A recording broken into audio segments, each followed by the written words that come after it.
Hei, aloe tau moena. Kai na o pauset whaki he.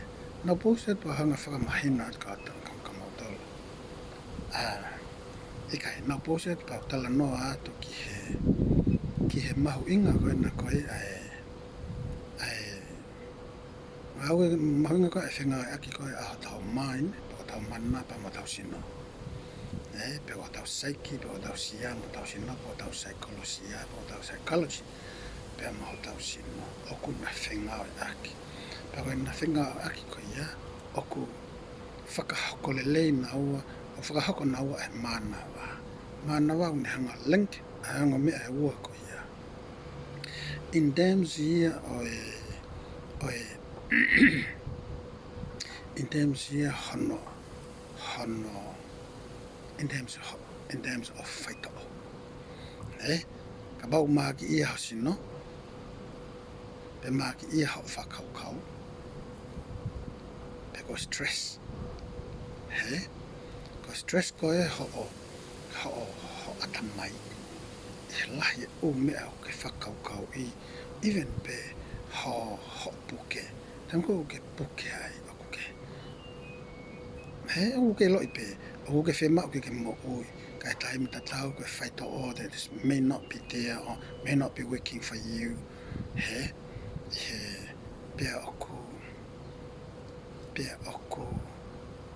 It's making you frustrated, it's making you stressed about it. It take you to a point oku, you become depressed. O taimi ko oku ke I depressive position ai, oku ke up to a point, ke taha mea ke whai he, I'd rather die. You just give up. You just give up. He oku ke a ui ki whi poini ko ia, just give up. O ke tala ko ki ho sino. This, you know, whia ene ka kai o nau mate pe I mahaki ko ene o kou iai. So, and the doctors, ma mea ko nau tolu pe uputa taha, ka nau ilo ke mea ko ene, yes, that's right. But you are ko koe o ke pure koe ko homo ui. O pure koe ki homo ui te ke lawa whai e ngahi mea. They may not suggest it by me ho tokata. They may not believe in those things, included e ngahi mea ko ngā ki koe mana watapu. Hange koe mana wā, whaitoa mana wā mo whaitoa. Hey guys, katoa u whaitoa ko ia oku ngā ue e kia thousands and millions of people around the world. So guys, yeah, koe oku iai e na whenga aki ai ongo mea.